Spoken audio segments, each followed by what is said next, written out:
नमस्कार, आप देख रहे हैं देश का सवाल और मैं हूं आपके साथ रथ राकेश टंडन। जी हां, आप सोच रहे होंगे कि एक कुर्सी है लेकिन चेहरे बहुत सारे हैं। एक तरफ मुंबई में विपक्ष के इंडिया की तीसरी बैठक की तैयारी चल रही है, तो दूसरी तरफ प्रेशर पॉलिटिक्स भी जमकर चल रही है। दिल्ली में प्रियंका कक्कड़ ने, जो आम आदमी पार्टी की उम्मीद प्रवक्ता है, उन्होंने पीएम पद के लिए अरविंद केजरीवाल का नाम उछाला। तो लखनऊ में सपा प्रवक्ता जूही सिंह ने अखिलेश यादव को पीएम उम्मीदवार बता दिया। वहीं शिवसेना उद्धव गुट की तरफ से उद्धव ठाकरे का नाम पीएम पद की रेस में बढ़ा दिया। कुल मिलाकर विपक्षी गठबंधन की हालत ठीक वैसे ही है जैसे एक अनार और 100 बीमार, या फिर आप ये भी कह सकते हैं एक कुर्सी अनेक दावेदार। इन सभी खबरों के बीच एक बड़ी खबर यह भी है कि मायावती ने विपक्ष के इंडिया में शामिल होने से इनकार कर दिया है। अब कल बैठक होनी है और आज इतनी हलचल बढ़ गई है। इसका असर क्या कल होने वाली बैठक पर होगा? क्या विपक्ष में तनातनी इस तरह से बनी रहेगी? इन्हीं सब मुद्दों पर आज चर्चा करेंगे, लेकिन पहले कुछ बयान सुनते हैं। आप मुझसे पूछेंगे तो मैं तो चाहूंगी अरविंद केजरीवाल जी हो प्रधानमंत्री के उम्मीदवार भी, और उसका तर्क है कि इतनी कमर तोड़ महंगाई में भी लगातार दिल्ली एक ऐसा राज्य है जो देश की राजधानी है, फिर भी सबसे कम महंगाई है दिल्ली में। फ्री पानी मिलता है 20,000 लीटर प्रति महीना, फ्री अच्छी शिक्षा मिलती है, फ्री बिजली मिलती है, फ्री महिलाओं को बस यात्रा मिलती है, फ्री बुजुर्गों को तीर्थ यात्रा मिलती है, और इस सबके बाद भी एक मुनाफे का बजट पेश किया जाता है। और अरविंद केजरीवाल जी लगातार जनता के मुद्दे उठाते हैं, लगातार एक चैलेंजर की तरह वो उभरे हैं, देखे जा सकते हैं। They are their leaders. They should be standing by their leaders. When I am asked, I will naturally want my national president to be in a position of governance. But that does not bring about any question mark on the India alliance, because they are mature leaders. They work together, and we are going to work on issues. So it's really everybody should suggest who they want, and a consensus will be formed on issues mainly. The prime minister's face, we have many prime minister's faces. Somebody will come up and he will or she will occupy the position. या गठबंधन ने या Congress party ने कोई प्रार्थना पत्र नहीं दिया है मायावती जी को कि आप हमारे गठबंधन में आइए। वो दलित की नहीं, दौलत की बेटी हो गई हैं। जिस तरफ दौलत है या जिस तरफ स्वार्थ है, उस तरफ मायावती जी जा रही हैं। उनको शुभकामनाएं। आज की डेट में आप अपनी पार्टी के नेताओं को नहीं रोक पा रही हैं मायावती जी। इमरान मसूद भी छोड़ करके चले गए। धीरे धीरे आप बुआ और भतीजे की पार्टी ही रह जाएंगी खाली। देश में दलितों के वोट का सौदा अब नहीं होगा। आरक्षण विरोधियों के साथ आपका गठबंधन खुले रूप से दिखाई दे रहा है। आज इंडिया के इस गठबंधन में 11 चीफ मिनिस्टर शामिल हैं, जो बाकी मैं जो जिन्होंने भाजपा ने तोड़ मरोड़ की सरकार जहां गिराई वो छोड़कर बात कर रहा हूं कि 11 चीफ मिनिस्टर्स इस हमारे सरकारी हमारी इस गठबंधन में शामिल है।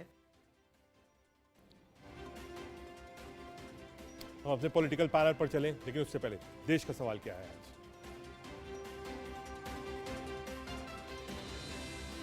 विपक्ष का इंडिया परेशान, चेहरे पर फिर से घमासान। एक कुर्सी अनेक दावेदार, कैसे होगा बेड़ा पार? मायावती की ना विपक्ष कैसे मनाएगा बहुजन समाज पार्टी को? अकाली को भी पैगाम है, विपक्ष का पूरा होगा इंतजार। ये 3-4 सवाल। हमारे साथ जयराम विप्लव, प्रवक्ता भारतीय जनता पार्टी की तरफ से जुड़ रहे हैं। दीपक झा मेरे साथ स्टूडियो में, प्रवक्ता कांग्रेस पार्टी के। आदिल खान, प्रवक्ता आम आदमी पार्टी की तरफ से जुड़ रहे हैं। स्वयं पुरोहित जी, प्रवक्ता टीएमसी की तरफ से, और संजय गुप्ता जी, प्रवक्ता शिवसेना की तरफ से स्टूडियो में मेरे साथ मौजूद है। शुरुआत दीपक मैं आपसे ही करना चाहूंगा, क्योंकि कांग्रेस बड़ा दल है। कांग्रेस के कई सारे लीडर्स ने कई सारे फोरम्स पे ये कहा कि ठीक है, जो कंसेंसस बनेगा बनेगा, लेकिन पार्टी चाहती है कि राहुल गांधी प्राइम मिनिस्टर पद के उम्मीदवार हो विपक्ष के। अब आप देखिए साहब, केजरीवाल जी भी आ गए, उसके बाद समाजवादी पार्टी भी आ गई, टीएमसी भी आ गई, आज शिवसेना ने भी कह दिया उद्धव ठाकरे होंगे। कितने सारे पीएम कैंडिडेट होंगे? देखिए रजत भाई, सबसे अच्छी बात है पार्टी इसीलिए बनती है कि पार्टी का कैंडिडेट आपका आगे बढ़े और प्रधानमंत्री बने, हर पार्टी में होता है। अब भाजपा क्या अपने सहयोगियों को राजभर को प्रधानमंत्री बना सकती है क्या? नहीं बनाएगी।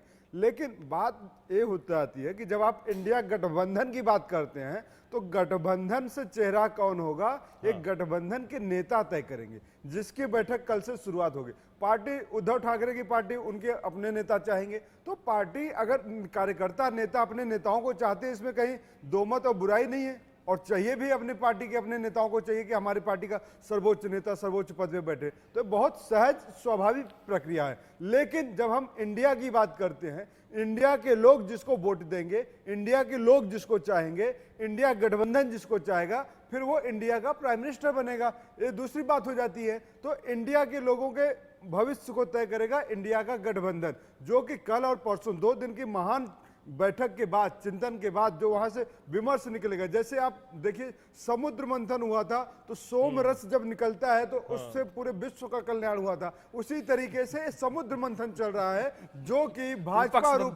भाजपा रूपी दानव का कैसे विनाश किया जाएगा, ये देखने वाली बात है। क्योंकि तुलसीदास ने भी कहा गया है, लिखा है, जहां सुमतिता संपत्ति नाना, तो जहां सुमति है, जहां सुबुद्धि है, जहां सद्विचार है, वहां संपत्ति नाना है। तो विपक्ष सद्बुद्धि के साथ, सदचिंतन के साथ, सद्विचार के साथ सदमार्ग पे आगे बढ़ रहा है, तो देश को हम आगे ले जाएंगे। ठीक है, हमारे साथ जयराम विप्लव जी भी है। जयराम जी ये कह रहे हैं साहब समुद्र मंथन है 2 दिन का, यहां से जो निकलेगा वही देश में आगे चलेगा। देखिए सही बात है, दीपक जी अपनी अपनी दृष्टि है और रजत जी उसी दृष्टि के आधार पर वो विश्लेषण करते हैं। अभी इन्होंने बताया, बहुत ही ज्ञानी व्यक्ति है, इन्होंने बताया कि समुद्र मंथन से सोम रस निकला था, अमृत इनको सोम रस दिखाई पड़ रहा है। उसी प्रकार से इंडिया में इंडिया है, उसमें इतने सारे डॉट्स हैं। दीपक जी सुन तो लीजिए ना, थोड़ा धैर्य रखिए, तुलसीदास जी को कोट करते, थोड़ा धैर्य रखिए भैया, भाजपा के नेता धैर्य रखिए ना, प्रवक्ता भी नहीं, धैर्य रखिए, धैर्य। इससे दुर्भाग्य क्या होगा कि ऐसे अनपढ़ प्रवक्ताओं के साथ बैठ के हम इंडिया की बात कर रहे हैं। ऐसे अनपढ़ प्रवक्ताओं के साथ हमें एक्सप्लेन करना पड़ रहा है कि सोम रस क्या होता है। सोम का मतलब होता है अमृत, सोम का नाम होता है चंद्रमा। तो अरे बेवकूफ लोगों को समझाओ, इन मूर्खों को समझाओ, इंडिया आगे बढ़ेगा, इंडिया जीतेगा, इंडिया का नाम पूरी दुनिया में छाएगा। तो मूर्खों को जैसा होता है ना, जागी रही भावना जैसे प्रभु मूर्त देखी दिन तैसी, वही वाली बात है। ये सोम रस का क्या मतलब निकाल रहे हैं? 1 मिनट आ रहा हूं दीपक, 1 मिनट। अरे सोम रस, 1 मिनट आ रहा हूं, सोम रस समझ जाइए।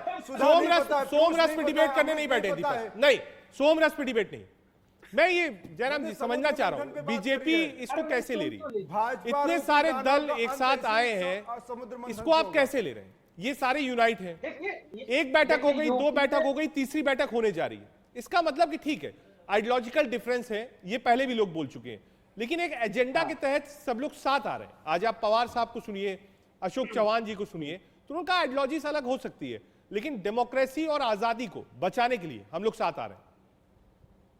चलिए मैं उसी को एक्सप्लेन कर रहा था और उसी को आगे बढ़ाता हूं। देखिए एक चीज समझ लीजिए कि ये जो इनका यूपीए उर्फ इंडिया इन्होंने नया नाम रखा, उसमें जो डॉट है ना, वो डॉट इनके नेताओं की बयानबाजी से और तमाम उनके कृत्यों से सामने आता रहता है। इतने सारे डॉट के साथ आप इंडिया बनाने की, जीतने की, चुनाव लड़ने की जो कल्पना कर रहे हैं, वो जमीन पर कैसे उतरेगा, ये सबसे बड़ा सवाल है। आज देखिए बंगाल में इनकी स्थिति है कि कांग्रेस की जो स्थानीय इकाई है वो टीएमसी के विरोध में खड़ी है। अधीर रंजन चौधरी जो इतने महत्वपूर्ण नेता प्रतिपक्ष हैं, वो कह रहे हैं कि बंगाल को ममता बनर्जी ने बारूद के ढेर पर बिठा दिया है। अरे आप तो खुश हो जाइए, आप तो दीपक जी ऐसे डिबेट नहीं, आप मना कर दिए, मैं रोक देता हूं डिबेट। उनका वक्त है, उनको बोल लेने दीजिए। जहां आपको लगे गलत है पॉइंट आप नोट कर लीजिए, उसके बाद मौका आएगा फिर बोलिएगा। अभी 3 प्रवक्ता उनके पास जाना है। जयराम जी वाइंड अप करिए। मैं इनको यही सलाह दे रहा था, इनको एक चीज समझने की जरूरत है कि बंगाल में जो इनकी स्थानीय इकाई है, अधीर रंजन चौधरी बयान देते हैं, वो क्या कह रहे हैं, नीतीश कुमार जी की पार्टी के नेता क्या कह रहे हैं, और इन्होंने आपने कहा डेमोक्रेसी के लिए इकट्ठे हुए हैं। उसी का स्पष्ट उदाहरण बता देता हूँ, जहां अधीर रंजन चौधरी कह रहे हैं बंगाल में डेमोक्रेसी। ठीक है, मैंने ये पॉइंट आपका ले लिया, अधीर दा वाला पॉइंट ले लिया। संजय नहीं, गुप्ता जी, नहीं, आ रहा हूं नहीं, आपके पास। तरीका है एक ना बात भाई। स्वयं पुरोहित जी के पास जा रहा हूं, राजा क्योंकि जी, ऐसे टीएमसी नहीं को होता है। रिप्रेजेंट कर रहे हैं, मुझे बंगाल बात से बैठे पूरी हुए हैं। करने दीजिए, नहीं स्वयं तो पुरोहित जी, जयराम विप्लव जी इस बात को कह रहे हैं। दो चीजें, दो सवाल। एक, आप भी कह रहे हैं ममता बनर्जी पीएम कैंडिडेट है, पीएम मटेरियल है, बिल्कुल कहना चाहिए, उस पर जंग कैसे होगी। दूसरा, आप मेरी बीजेपी से बात जयराम 10 विप्लव जी सेकंड कह रहे हैं, नहीं होने दे रहे, कह रहे हैं तो मैं अधीर बीच दा को छोड़कर और जा रहा ममता हूं। के बीच में, धन्यवाद। टीएमसी के बीच में जो संबंध है वो जग जाहिर है। तो अलायंस कैसे होगा और कैसे चलेगा? देखिए, नंबर वन, अधीर रंजन चौधरी का मतलब कांग्रेस पार्टी नहीं है। नंबर वन, पार्टी के अंदर में पश्चिम बंगाल की जो उनकी इकाई है वो यहाँ पर ग्राउंड लेवल में भारतीय जनता पार्टी और सीपीएम के साथ मिलकर के काम कर रहे हैं। तो मुद्दा ये है, देखिए पश्चिम बंगाल की नेत्री है ममता बनर्जी, उन्होंने नारा दिया कि भाजपा हटाओ देश बचाओ। आज जब देख यूनाइटेड इंडिया हो रहा है पूरे देश के अंदर में, उसका नतीजा आज आपको देखने के मिल रहा है। आज पूरे देश की बहनों को हमारी तरफ से राखी त्योहार की बहुत बहुत हार्दिक शुभकामनाएं। प्रधानमंत्री मोदी जी ने भी हमसे डर करके, हमारे जो एकजुट होती हुई इंडिया से डर के आज जो 200 रुपये गैस सिलेंडर का दाम किया है, अगर 500 रुपए तक कर देते तो हम इसका और आभार व्यक्त करते उनका। मगर ठीक है, उनको 6 महीने रियायत दे के फिर 5 साल लूटने का सर्टिफिकेट लेना है। मगर अब देश की जनता जागरूक हो चुकी है। ये जितने भी लोग, जितनी भी पार्टियां हैं, देखिए व्यक्ति, देखिए ये राज्य का चुनाव नहीं है, न ये कोई कॉर्पोरेशन या कोई पंचायत का चुनाव है। पूरे देश को एक दिशा निर्देश करने का चुनाव है। देश में जिस तरह की एक तानाशाह की सरकार है, जो सरकार कभी भी कुछ भी फैसला अपने मनमानी, कुछ लोग हैं दिशा निर्देश कर रहे हैं। और आज ममता बनर्जी ने ये आवाज उठाई है लोकतंत्र को बचाने के लिए, संविधान को बचाने के लिए। नहीं, तो देखिए आपसी झगड़ा, स्वयं पुरोहित जी, ये जो स्टेट झगड़ा नहीं इकाइयों का है। झगड़ा है, इसको कैसे टैकल करेंगे आप? ये देखिए, यूनिटी इनटू डाइवर्सिटी, ये हमारे देश का एकमात्र ये जो विषय है। तो इसमें देखिए आपस में खटपट हो सकती है, मगर एक मुद्दे पर हम सब एक हैं कि भारतीय जनता पार्टी हटाओ देश बचाओ, संजय गुप्ता जी हटाओ देश बचाओ। संजय जी, प्रियंका चतुर्वेदी जी ने यह भी कहा कि उद्धव ठाकरे जी भी हैं, पीएम कैंडिडेट हैं। कितने सारे पीएम कैंडिडेट निकलेंगे इस मंथन से? देखिए, ऐसा है कि जो भी व्यक्ति आज हमारे देश के अंदर किसी भी प्रदेश को चला रहे हैं मुख्यमंत्री के तौर पर, या पार्टी अध्यक्ष के तौर पर किसी भी पार्टी को चला रहे हैं, तो उनके अंदर ये काबिलियत भी है कि वो प्रधानमंत्री के तौर पर इस देश को भी चला सकते हैं। तो जिस तरह से हमारे देश के अंदर संघीय ढांचे के अंदर एक सरकार का प्रावधान है, ठीक इसी तरह से एक विपक्ष का भी प्रावधान है। अगर विपक्षी पार्टियां मिल करके एक किसी ऐसे व्यक्ति की तलाश कर रहे हैं कि जो कि प्रधानमंत्री के तौर पर जिसको पेश किया जा सके और जिस एक मजबूत विपक्ष बनाया जा सके, तो इसमें किसी भी तरह का कोई हर्ज नहीं है। इसमें बीजेपी किसी भी तरह के नाम जिस तरह से निकाल रही है आज विपक्षी पार्टियों के लिए कि इसमें डॉट लगा हुआ है या इसमें ये नाम है या वो नाम है, इस तरह की बात नहीं आनी चाहिए। बल्कि मुझे इंतज़ार करना चाहिए कि जो विपक्षी पार्टियां मिल करके एक मजबूत विपक्ष देने की जो कोशिश कर रहे हैं, उसके अंदर सकारात्मक रूप से सही काम हो सके। तो इसी चीज़ की कोशिश की जा रही है। तो सभी में प्रधानमंत्री की चेहरा कैसे होगा भाई? बीजेपी तो पूछ रही है, बाराती सामने खड़े हैं, दूल्हा बताइए कौन है? देखिए, यहाँ तो 3, 4, 5, 6 दूल्हे हैं ये साहब। कोई नहीं, देखिए ये कोई शादी नहीं है, ये कोई बारात नहीं चल रही है, ये सरकार को गठन करने का एक सिस्टम है। इसको आप किसी बराती से तोलें, किसी दूल्हे से तोलें, ये एक गलत चीज़ है। राजनीति का मतलब राजनीति होनी चाहिए, बराती और दूल्हे से नहीं होना चाहिए। इसका मतलब सिर्फ इतना ही है कि किस तरह से किसी ऐसे चेहरे को लाया जा सके सामने कि जो कि बीजेपी के सामने एक मजबूत पक्ष की तरह खड़ा हो सके। तो इस तरह की कोशिश हो रही है। बारात और दूल्हे का इससे कोई ताल्लुक नहीं है। ठीक है, आम आदमी पार्टी की तरफ से आदिल खान साहब है। आदिल खान साहब, आज जो बयान आया आपकी प्रवक्ता का, प्रियंका जी का, उन्होंने कहा पीएम मटेरियल है और सबसे प्रबल दावेदार है, उस पर आपकी सफाई। और आपको लगता नहीं ये जो जिस तरीके से चीजें सामने आती हैं जब प्रवक्ता बोलते हैं, तो उससे जो और पार्टी से उसमें खटास आती होगी? कल मीटिंग है और मीटिंग से जस्ट पहले आम आदमी पार्टी की प्रवक्ता अगर कहें कि नहीं साहब पीएम मटेरियल है, पीएम कैंडिडेट है, योग्य उम्मीदवार है अरविंद केजरीवाल। देखिए रजत भाई, सबसे पहले तो मैं साफ कर दूं कि ये प्रियंका कक्कड़ जी के अपने विचार हैं और उन्होंने ये कहा था कि वो चाहती हैं कि उनके नेता प्रधानमंत्री बने। ये देखिए, यहाँ पर तृणमूल कांग्रेस के नेता बैठे हैं, यहाँ पर कांग्रेस के लोग बैठे हैं, यहाँ पर और दूसरी पार्टियों के लोग हैं। हर व्यक्ति चाहता है कि उसके पार्टी का नेता अग्रिम पंक्ति पर खड़ा हो, लेकिन यहाँ पर प्रधानमंत्री बनने का कोई प्रश्न नहीं है। यहाँ पर इस देश के संघीय ढांचे के साथ जो जुल्म हो रहा है, जो संघीय ढांचे को तोड़ा जा रहा है, इस देश के संविधान को जो खत्म किया जा रहा है, इस देश को महंगाई के आग में जो झकेला जा रहा है, इस देश के नौजवानों को बेरोजगारी के आग में जो ढकेला जा रहा है, इस देश के अंदर जो नफरत का बाजार गर्म है, भाई से भाई को लड़ाया जा रहा है, मणिपुर जलाया जा रहा है, उसके खिलाफ पूरा इंडिया एकजुट है, एकजुट था और एकजुट रहेगा। हमारा गठबंधन इंटैक्ट है और इंटैक्ट रहेगा। आदरणीय अरविंद केजरीवाल जी ने खुद कई बार आके बोला है कि वो खुद प्रधानमंत्री के रेस में नहीं है, तो इस पर कोई प्रश्न नहीं उठना चाहिए मुझे लगता है। और इसको मैं आपके चैनल के माध्यम से सभी को, सभी देशवासियों को, आपके जो भी लोग आपका चैनल देख रहे हैं, सभी दर्शकों को बड़ा क्लियर करना चाहते हैं कि हमारा इंडिया के साथ इंटैक्ट है, इंटैक्ट रहेगा।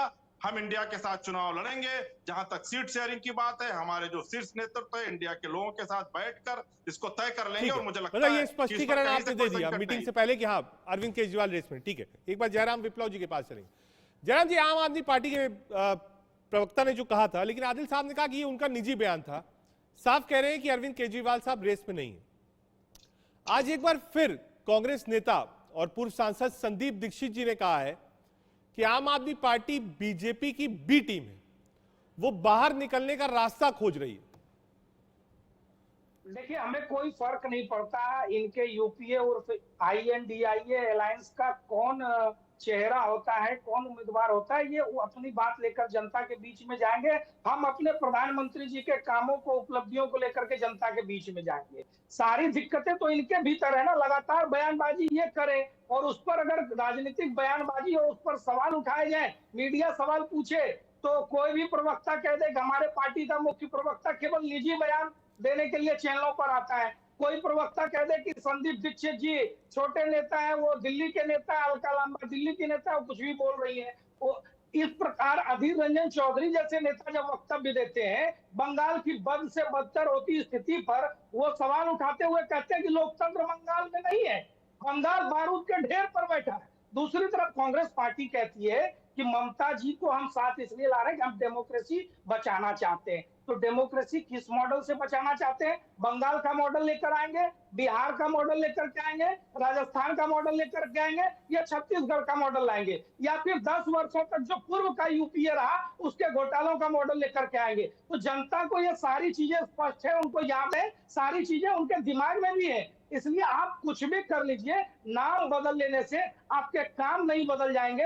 मैं बस 10 सेकंड और लूंगा। मुझे याद आता है संसद के भीतर एक बार सुषमा स्वराज जी ने स्वर्गीय सोमनाथ चटर्जी दादा से कहा था कि दादा आप कह रहे हैं कि भारत एक राष्ट्र नहीं है।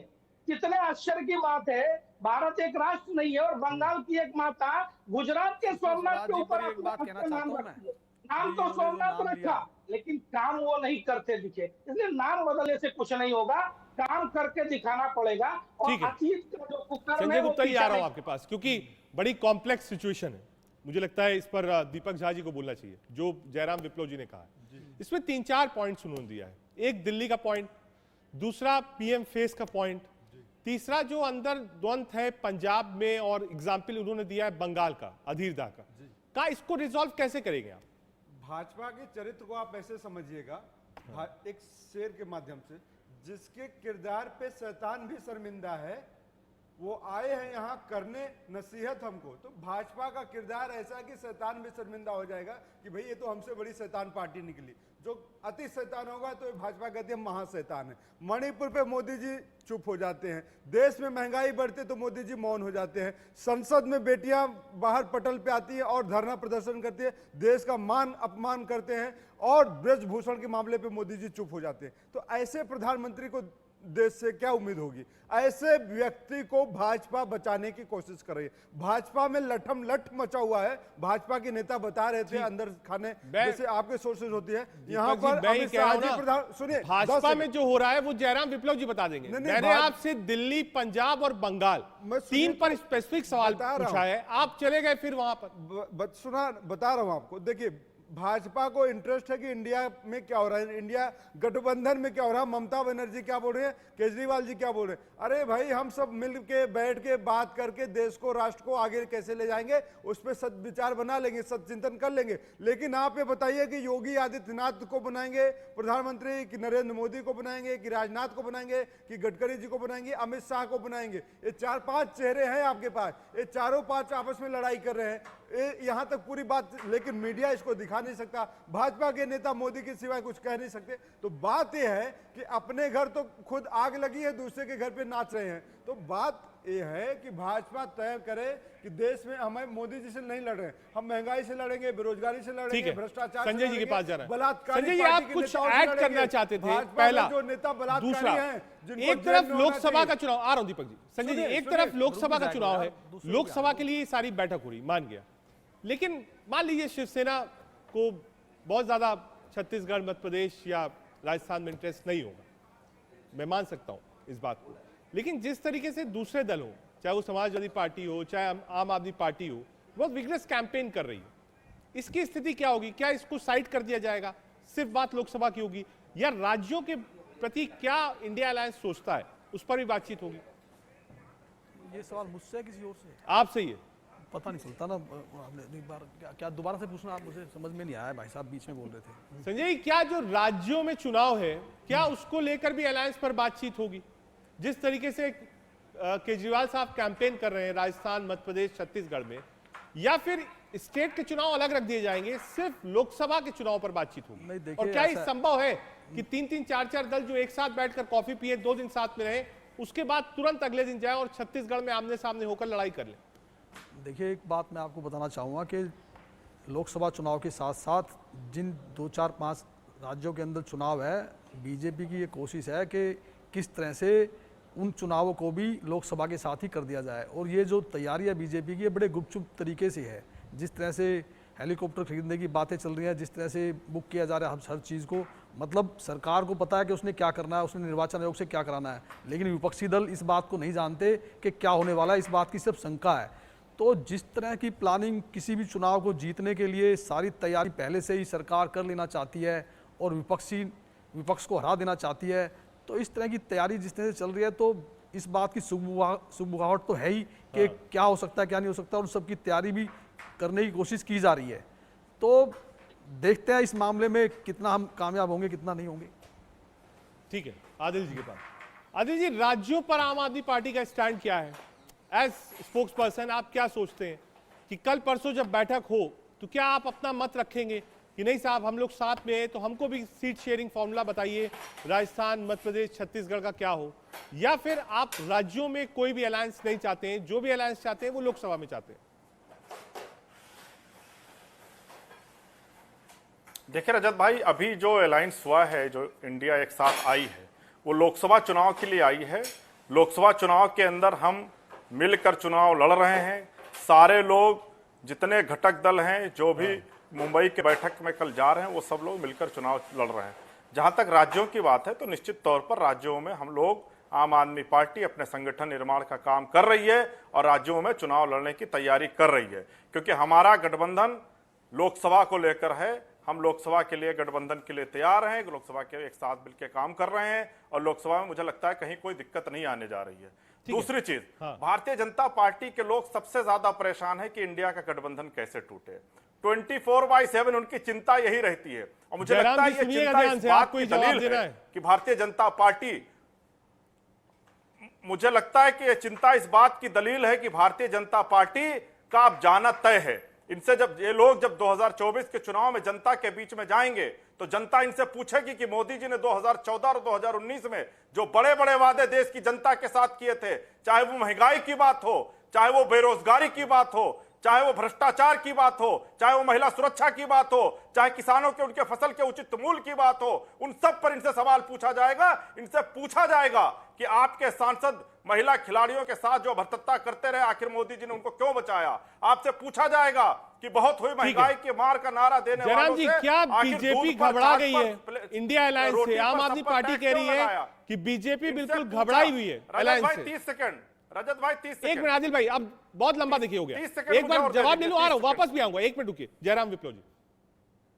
देखिए घबराए हुए तो ये लोग आपस में दिख रहे हैं। जब इनके प्रवक्ताओं के बयान, इनके नेताओं के बयान एक दूसरे के विरोध में सुनाई पड़ते हैं, कहीं पर विद्रोह की स्थिति दिखाई पड़ती है, चाहे पंजाब हो या दिल्ली, तो ये अपने कार्यकर्ताओं का दिल, उनका मन भी नहीं समझ पा रहे कि कार्यकर्ता जमीन पर क्या समझ रहे हैं और क्या देख रहे हैं। बिहार की भी वही स्थिति है।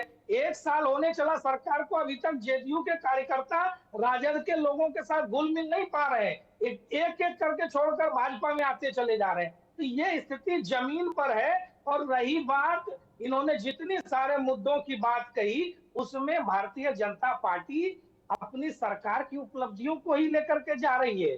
भारतीय जनता पार्टी, अब रोजगार के मुद्दे हो तो 10 लाख, यूपीए ने 5 लाख दिए थे 10 साल में, हमारी सरकार 2023 तक 10 लाख नौकरियां सरकारी केंद्र सरकार की दे चुकी है। ठीक है, आ रहा हूं जयराम जी, आ रहा हूं। ये जो पॉइंट आपने कहा कि आपस में जो लड़ाई चल रही है प्रवक्ताओं की, खास तौर पर अंदर क्या होगा वो तो कल पता चलेगा। आ रहा हूं दीपक झा जी, आपके पास आ रहा हूं, एक बार स्वयं प्रकाश पुरोहित जी के पास। पुरोहित जी, ओवरऑल सिर्फ टीएमसी का नहीं, अगर आप देखें तो जब बयान आता है तो वो दूर तक जाता है।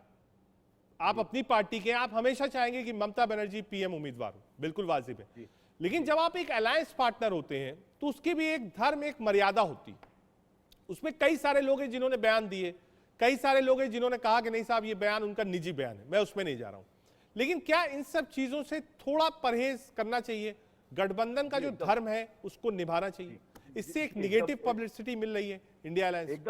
एकदम करना चाहिए, एकदम गठबंधन के धर्म को निभाना चाहिए, राजधर्म को भी निभाना चाहिए। आज देखिए देश के अंदर में पश्चिम बंगाल की जो हमारी नेत्री है ममता बनर्जी, 1,15,000 करोड़ रुपया केंद्र सरकार ने पश्चिम बंगाल सरकार का बकाया रखा हुआ है।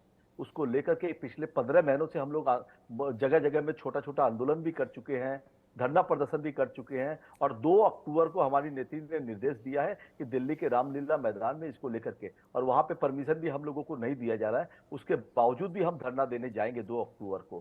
किस लिए लेने जा रहे हैं? बंगाल की जनता की मांग को लेकर के। तो हमारे साथ चलिए ना, अधीर रंजन चौधरी को हम स्वागत करते हैं। हम बंगाल के जो भारतीय जनता पार्टी के शुभेंदु अधिकारी है उनको भी स्वागत करते हैं कि आप आइए, चलिए, बंगाल के डेवलपमेंट के लिए, बंगाल की बात करने के लिए, बंगाल के जो नेता है वो चलिए हमसे, केंद्र सरकार से हम साथ में मिलकर के पैसा मांगते हैं, मगर वो नहीं करेंगे। वो सिर्फ लीपापोती करने के लिए, और कोई भी नेता हो, चाहे वो कांग्रेस पार्टी का हो, चाहे तृणमूल कांग्रेस का हो, चाहे भारत, मतलब गठबंधन, इंडिया गठबंधन की जितनी भी अलायंस पार्टनर्स हैं, जिसमें आम आदमी पार्टी भी है, नीतीश कुमार की भी पार्टी है, अखिलेश यादव जी की भी पार्टी है, सारी पार्टियां मिलकर के एक फैसला लेगी और एक कमेटी बना करके एक कॉमन मिनिमम प्रोग्राम बना करके। लेकिन उससे पहले जब प्रवक्ता बोलते हैं तो फिर ये बहस का एक कारण भी बन जाता है। ठीक है, प्रवक्ता देखिए, दीपक जी, आज एक बड़ा शॉकर हुआ इंडिया अलायंस के लिए, क्योंकि 2 दिन से इस बात की चर्चा चल रही थी कि अलायंस के जो बहुत सीनियर नेता है वो बहन जी मायावती जी के टच में है, लेकिन आज उन्होंने साफ कह दिया कि हम लोकसभा हो या विधानसभा हो,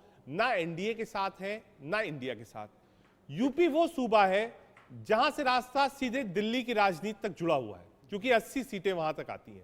क्या अभी भी आप बात कर रहे हैं बीएसपी से, अकाली दल से, टीडीपी से, बीजेडी से, बीआरएस से, जिसमें आपका इंडिया का कुनबा और बड़ा बने? देखिए, जहां भी बात चल रही है बिल्कुल आपको बता दिया जाएगा 1 तारीख की बात, कौन कौन आएगा वो आपको लिस्ट में भी मिल जाएगी। आपके वहां रिपोर्टर होंगे, कैमरामैन होंगे, तो वो सारे के सारे आपको दिख जाएंगे मंच पे कौन नए दल जुड़ रहे हैं। तो लेकिन रही बात, आपने मायावती जी का पूछा, सारे विपक्षी दलों के घर पे ईडी सीबीआई का छापे पड़ चुके हैं, सारे पार्टियों के, सारे नेताओं के ऊपर छापे पड़ चुके हैं, लेकिन बहन मायावती जी जो दौलत की बेटी बन गई हैं, दलित की बेटी बन के, यही एकमात्र ऐसी पहली महिला है इस देश में कि पिछले 9 सालों में सीबीआई ने किसी भी प्रकार से, ईडी ने किसी भी प्रकार से कोई कार्रवाई नहीं किया है। तो मायावती जी का जो चरित्र है, इनकी पार्टी का जो राजनीतिक चरित्र है, ये दिखाता है कि कहीं ना कहीं वो अपना कुनबा बचाने में, अपनी दौलत को बचाने में लगी हुई है। उनको दलित से मतलब नहीं है, उनको पिछड़ों से, आदिवासियों से, दलितों से, ओबीसी से, किसी से मतलब नहीं है, सिर्फ और सिर्फ अपनी कमाई हुई दौलत से मतलब है, जो कि वो बचाना चाहती है। और रही बात, आप कह रहे हैं, बार बार कह रहे हैं, भाजपा बार बार कह रही है, आप लोगों के माध्यम से कहलाना चाहती है, देश की जनता को बताना चाहती है। मैं कहता हूं, सारे जहां से अच्छा हिंदुस्तान हमारा, हम बुलबुले हैं इसकी ये गुलसिता हमारा। तो हम सारे फूल हैं, बंगाल अलग है, साउथ अलग है, नॉर्थ अलग है, ईस्ट अलग है, सब मिलके गुलदस्ता बनता है, तब जाके वो आपके घर को शोभा देता है। तो इसी तरीके से महाराष्ट्र, बंगाल, मध्य प्रदेश, उत्तर प्रदेश, साउथ, नॉर्थ, सब पार्टियां मिलके हिंदुस्तान एक गुलदस्ता बनाते हैं। भाजपा क्या है, वो कांटों वाली पार्टी है, जो इनके पास जाएंगे चुभेगा पैर में और आपका खून बहेगा, और भाजपा वही खून आपको पिलाती है, ये याद रखिएगा। तो भाजपा खून पीने वाली, खून पिलाने वाली पार्टी, तोड़ने वाली पार्टी है। जो इनके साथ हैं उनको तोड़ देते हैं। महाराष्ट्र में देखा आपने किस तरीके से, क्या बिहार में आप गुलदस्ता बना रहे हैं, बीजेपी कांटों वाली पार्टी है। ठीक है, एक मिनट दीपक आ रहा हूं, जयराम जी 10 सेकंड में आप ही को जवाब दे रहे हैं। जयराम विप्लव बैठ के यहाँ पे बड़ी बड़ी नसीहतें देंगे, मैंने वही कहा, शैतान भी शर्मिंदा हो जाता। आप कश्मीर में क्या किए थे, पीडीपी के गोद में जाके खेल रहे थे, तो अपना चरित्र, अपना कैरेक्टर भूल जाते हो भाई साहब। इसलिए मैंने कहा पढ़े लिख के आया करिए। आपके नेता भले पढ़े लिखे नहीं है, लेकिन आप तो थोड़ा पढ़े लिखे हो। जयराम जी आप उत्तर दीजिए, कहा गुलदस्ता बना रहे हैं साउथ, ईस्ट, वेस्ट, नॉर्थ का, और बीजेपी तो कांटों भरा ताज है। सबसे बड़ी बात तो यही है कि ये कह रहे हैं कि ये इंडिया इन्होंने बनाया, और उस इंडिया में बाकी जो इनके विरोध में है, जो सरकार में दल शामिल है, उन दलों के अलावा जिन 38 दलों का एनडीए में गठबंधन हुआ, वो दल उस इंडिया में नहीं होगा। ये इनके लोकतंत्र की परिभाषा है कि विपक्ष को जिंदा ही नहीं रहने दो। एक दूसरी बात, इन्होंने बात कही भारत तोड़ो। भारत किसने तोड़ा पहली बार? ऐतिहासिक तथ्य फिर से याद दिला देता हूं, आपने कहा पढ़ने लिखने की बात। 1947 में भारत के 2 टुकड़े किसने किए? उसके बाद कश्मीर में सेना की कार्रवाई को करके 1947 के पहले की बात मत करिए भाई, आप बीच में 1947 के पहले बात मत करिए। दीपक जी एक बार उनको कंप्लीट कर लेने दीजिए दीपक जी, क्योंकि आपने अपना वक्तव्य रख दिया है। बहस का ये तरीका गलत है। आप जब बोल रहे, नहीं बिल्कुल गलत है। जब आप बोल रहे थे, जयराम विप्लव जी ने आपको बीच में नहीं बोला। अब उनकी बारी है, उनका समय, उनको बोलने दीजिए। जहां ऐतराज होगा आप बाद में बोले। जयराम जी कंप्लीट करिए। ये आप लोगों की मिली भगत रहती है कि भारतीय जनता पार्टी के बीच में बोला और हम आपको चुपचाप बोलने देंगे, ताकि डिस्टर्ब होकर के डिबेट डिरेल हो जाए। इनके जैसा ही तोड़ने का इनका साजिश और फलिया तो पर्दाफाश होने लगा, बीच में आ गए। कश्मीर के 2 टुकड़े किसने किए थे? कश्मीर को पाकिस्तान के हवाले किसने छोड़ दिया? किसने सेना को परमिशन नहीं दिया? आपके राज्य में हिंदू मुस्लिम के 10,000 से अधिक दंगे हुए। भागलपुर थोड़ी सी चेहरे पे शर्म और शराफत रख के आया करो। पाकिस्तान के 2 टुकड़े हमने कर दिए हैं, चाइना से हमने युद्ध लड़ा है, और हमारे देश के प्रधानमंत्री अभी वर्तमान में जाके चाइना के सामने हाथ जोड़ के खड़े थे। कुछ तो शर्म है, कुछ शर्म करो। लाल आंख दिखाते हैं अक्साई चीन का। अक्साई चीन ने क्या भी नक्शा जारी किया है आपको पता है? अरुणाचल प्रदेश का नया कहां पे गया है? अभी तक स्टेबल वीजा क्यों देता है चाइना? आपसे सवाल करें हम, आपने चाइना से कभी कहा कि हमको स्टेबल वीजा नहीं चाहिए? हमारे अरुणाचल के बच्चों को, भाइयों को, बहनों को स्टेबल वीजा नहीं चाहिए? आपने सिर्फ और सिर्फ नेहरू गांधी को गाली देने की कसम खाई है, और आपके पास ना चरित्र है ना कैरेक्टर है। सवाल होता तो नरेंद्र मोदी जी चाइना को लाल आंख दिखाते और आते हैं यहाँ पे बड़ी बड़ी बातें करने के लिए, और मेरे प्रश्नों का सिलसिलेवार हिम्मत होती तो बेटियों के लिए ठीक है, करते। ठीक है। एक सप्लीमेंट्री सवाल है जयराम जी मेरा आपसे। दीपक जी एक मिनट आगे बढ़ने दीजिए ना उससे। जयराम जी एक सप्लीमेंट्री, दीपक जी 1 मिनट आ रहा हूँ, उसके बाद संजय जी आपके पास भी आ रहा हूँ। 1 मिनट आपके पास जयराम जी, ठीक है आ रहा हूँ, 1 मिनट आ रहा हूँ। दीपक जी आ रहा हूँ, संजय जी आपके पास। जयराम जी एक सप्लीमेंट्री सवाल, क्या आप मानते हैं कि ये जो अलायंस बन रहा है, इस अलायंस के बनने के बाद, मैं विधानसभा के ऊपर अभी नहीं जाऊंगा क्योंकि क्लैरिटी है नहीं पार्टीज कैसे लड़ेंगी, हो सकता है 2 दिन बाद ये क्लैरिटी हो, फिर इस पर बात होगी। लेकिन लोकसभा में जो एक सोच है इस अलायंस की कि बीजेपी के खिलाफ एक कॉमन कैंडिडेट देना है, क्या एक कॉमन कैंडिडेट और विपक्ष का एकजुट होकर एक साथ आना कॉमन विन प्रोग्राम में, क्या 24 के इलेक्शन में आपके सामने बैरिकेड खड़ी करता है? जयराम विप्लव, देखिए सबसे पहले तो ये पिछले चुनाव के आंकड़े लेकर के ही तो प्रस्तुत कर रहे हैं कि हम लोगों को इतनी वोट मिले, सब मिल जाएंगे तो इतना हो जाएगा। तो पिछला चुनाव ही याद कर लीजिए, 224 सीटों पर भारतीय जनता पार्टी 50% से अधिक मत लेकर के आई थी, जो बहुमत के आंकड़े से केवल 48 सीट दूर है। तो इन सारे तथ्यों को ध्यान में रखना चाहिए। दूसरा, बंगाल और उत्तर प्रदेश का उदाहरण देते हुए समझाता हूं। आज बीएसपी का जो कैडर था, बीएसपी का जो वोट बैंक था, वो समाजवादी पार्टी के साथ एडजस्ट नहीं कर पा रहा। वो बंगाल में कांग्रेस और वामपंथियों का कैडर ममता बनर्जी से त्राहिमाम है, उनके कार्यकर्ताओं की हत्या की जा रही है। तो वो अगर सम्मिलित रूप में भी एक साथ आते हैं तो उनका वोट बैंक शिफ्ट हो जाएगा, उनके कार्यकर्ता एक दूसरे साथ एकजुट होकर खड़े हो जाएंगे। ऐसा नहीं होने वाला है। ये जितना अगर इंटैक्ट इनका गठबंधन बनता है, उतनी मजबूती से एनडीए का अलायंस, एनडीए का वोट बैंक, एनडीए ठीक का है, गठबंधन ठीक बढ़ेगा है। और संजय जनता गुप्ता जी, को भी ये दिखाई पड़ेगा जो बात सारे भ्रष्टाचारी जयराम एक विप्लव साथ। जी कह रहे हैं, इसको थोड़ी देर के लिए अगर आप आंकड़ों में कन्वर्ट करेंगे तो आप भी समझेंगे। देखिए साहब, लेफ्ट और कांग्रेस जब एक साथ गया पश्चिम बंगाल में, क्या हश्र हुआ सामने।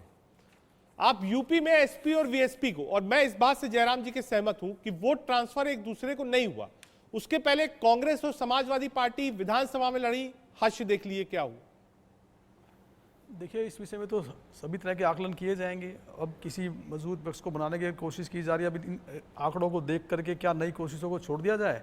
जिस तरह से बीजेपी ने आज अपने हिंदुत्व के सभी मुद्दों को छोड़ दिया, और अगर हम कोई भी बात करते हैं तो हमसे कहते हैं कि आप हिंदुत्व पे नहीं हैं। आज इंडिया और पाकिस्तान का मैच ये अहमदाबाद में करवाने वाले हैं। हम हिंदुस्तान के अंदर पिच खोद खोद के थक गए कि हिंदुस्तान और पाकिस्तान का मैच हिंदुस्तान में नहीं होगा। इस एजेंडे पे हमारे साथ होते थे, और अब ये अहमदाबाद के अंदर, गुजरात के अंदर पाकिस्तान जिंदाबाद के नारे लगवाएंगे। ये इस तरह का हिंदुत्व है इनका। मतलब यही चीज़, किस तरह का हिंदुत्व है ये? कौन सा ऐसा मुद्दा है? आज ये कहते हैं घर घर तिरंगा। पहले तो कांग्रेस ने तिरंगा को राष्ट्रीय ध्वज बनाया, हमारा तो नारा ये था घर घर भगवा। तिरंगा कहाँ था हमारा? आप कहते हैं घर घर तिरंगा। ये किस तरह की राजनीति कर रहे हैं आप? आपने भगवे को छोड़ दिया, आपने हिंदुत्व को छोड़ दिया, आपने पीडीपी के साथ हाथ मिला लिया। आप शिवसेना के हिंदुत्व पे उंगली उठाते रहते हो हमेशा कि कांग्रेस के साथ गठबंधन कर लिया, एनसीपी के साथ आपने गठबंधन किया, पीडीपी के साथ आपने गठबंधन किया। किसी भी बात पर आज बीजेपी अपनी नहीं टिकी हुई है। और हमेशा बाला साहब ठाकरे, जिन्होंने कहा कि नरेंद्र मोदी साहब गुजरात के टाइगर, और जिस तरह से उन्होंने जिस वक्त अडवाणी जी उनको हटाना चाहते थे, तो बाला साहब ने कहा था कि अगर नरेंद्र मोदी जी गए तो गुजरात गया। और आज वही पार्टी के नेताओं ने हमारी पार्टी को तोड़ने की कोशिश की और तोड़ दिया, और तोड़ करके आप अपनी ताकत बनाते हैं। लानत है आप पर, आपकी पार्टी पर। जयराम जी एक बार छोटा सा रिप्लाई दे रही है, 30 सेकंड में जाना है आदिल जी के पास, स्वयं पुरोहित जी के पास। इनकी लानत पे तो मुझे बोलना ही पड़ेगा। लानत तो आज बाला साहब ठाकरे ऊपर से दे रहे होंगे, जिन्होंने कहा था कांग्रेस के साथ कौन सी जाने ऐसी के पार्टी है बजाय जिससे आपने गठबंधन नहीं किया? जो वादा, जो सपना बाला साहब का था, वो सपना कांग्रेस के साथ मिलकर के पूरा करना पड़ा। देश में आपकी सरकार बनवा दी, महाराष्ट्र के अंदर मुख्यमंत्री शिवसेना का होगा, ये हमेशा बाला साहब ने कहा था। बाला साहब ने कभी नहीं कहा कि महाराष्ट्र के अंदर बीजेपी का मुख्यमंत्री होगा। आप बाला साहब का नाम ले लेकर आप राजनीति करते हो। नहीं मानते तो क्या कांग्रेस पार्टी अब इनके साथ है? ये विचारधारा का अलग कितना पॉलिटिकल अंतर पार्टियों की विरोध है? विचारधाराओं के इस पर साथ जवाब गठबंधन इनको बनाने देना से चाहिए किसी की अपनी कि विचारधारा क्या खत्म नहीं होती। हवा वाले इनके बयान से दीपक झा सहमत है? और किसी वीर दूसरी सावरकर पॉलिटिकल के- पार्टी के साथ वीर गठबंधन सावरकर बनाने की से राष्ट्रभक्ति किसी की के अपनी ऊपर विचारधारा सवाल खत्म नहीं होती। उठाए। क्या आज बोलते हैं आप? ज्ञान और दिव्य हिंदुत्व का- आपने अरे नहीं शांत किया क्या? रहिए कितनी आप। पॉलिटिकल पार्टियां ऐसी बाला जिनसे साहब ठाकरे, आपकी विचारधारा नहीं अरे मिलती आनंद जी और आपने के गठबंधन साथ किया उससे? कश्मीर में जाकर देख लीजिए। आप आज मुझे वो बताइए, लोग- कांग्रेस, एक मिनट मैं एक सवाल पूछ रहा हूँ आपसे। आप एक सवाल का जवाब दे दीजिए। आप अक्सर कहते हैं, जयराम विप्लव जी, एक मिनट, सिर्फ एक सवाल पूछ रहा हूं मैं आपसे। सिर्फ एक सवाल। क्या मतलब? जयराम विप्लव जी, एक मिनट रुकिए आप। एक मिनट रुकिए आप। ठीक है। सोनिया आगे सेना बढ़ने और दीजिए। प्रणब डैम का आदिल साहब, छोड़िए आप। बीजेपी कह रही है अलायंस तो आप लोग कर लेंगे, आप एक सवाल लेकिन का जवाब कैडर दीजिए। एक साथ क्या कैसे आपने आएगा? किसी भी पॉलिटिकल दिल्ली का पार्टी पूरा के साथ कैडर, गठबंधन पंजाब का नहीं पूरा किया? कैडर कांग्रेस का कह रहा है कि हमको आम आदमी पार्टी के साथ नहीं जाना है। कैडर्स को कैसे एक करेंगे? रजत भाई एक बार इन लोगों को चुप करा लीजिए। मेरा निवेदन रहेगा कि रजत मैं जी, किसी मेरा के एक बीच सवाल रह में गया, बोला बस नहीं एक- था। आ रहा हूं संजय जी, एक मेरे मिनट, बीच में उनका वक्त, कोई एक नहीं मिनट बोलेगा। मेरा ये सवाल रहेगा। आ रहा हूं। आदिल जी बोलिए। मुझे जो समय हो मेरा दे दीजिए, मेरे बीच में कोई नहीं इसके बोलेगा। बाद लेना, लेकिन ये सवाल रहेगा मेरा इनसे। संजय जी पूछिए जल्दी। देखिए, भारतीय जनता पार्टी के प्रवक्ता अभी यहां देश प्रेम का ज्ञान दे रहे थे। मैं आपको एक छोटा सा भारतीय जनता पार्टी का इतिहास बताता हूं। भारतीय जनता पार्टी के संस्थापक सदस्य हैं श्यामा प्रसाद मुखर्जी। उन्होंने जिन्ना के मुस्लिम लीग के साथ मिलकर सरकार बनाई और उस सरकार में वो मंत्री रह चुके हैं।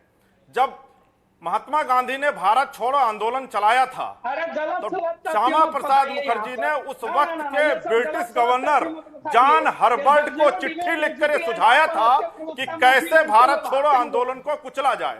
तो कम से कम जिन लोगों ने अंग्रेजों की दलाली की, जिनके पुरखों ने जिन्ना के मुस्लिम लीग के साथ मिलकर सरकार बनाई, वो देश प्रेम की बात ना करें। एक बात। दूसरी बात, भारतीय जनता पार्टी से देश की जनता उनके 9 साल का हिसाब मांगेगी। ये भ्रष्टाचार पर बड़ी बड़ी बात करते हैं, क्या उत्तर से लेकर पश्चिम तक, उत्तर से लेकर दक्षिण तक और पूरब से लेकर पश्चिम तक जितना बड़ा भ्रष्टाचारी वो भारतीय जनता पार्टी में उतना बड़ा पदाधिकारी। प्रधानमंत्री नरेंद्र मोदी जी जोर जोर से नारे लगाते हैं 70,000 का घोटालेबाज, 75,000 करोड़ का घोटालेबाज। तीसरे दिन मोदी वॉशिंग पाउडर। स्वयं जी आपसे भी वही सवाल पूछता हूँ, आदिल जी ने जो जवाब दिया नहीं, आपसे आ रहा हूँ, आदिल भाई आ रहा हूँ, रुकिएगा।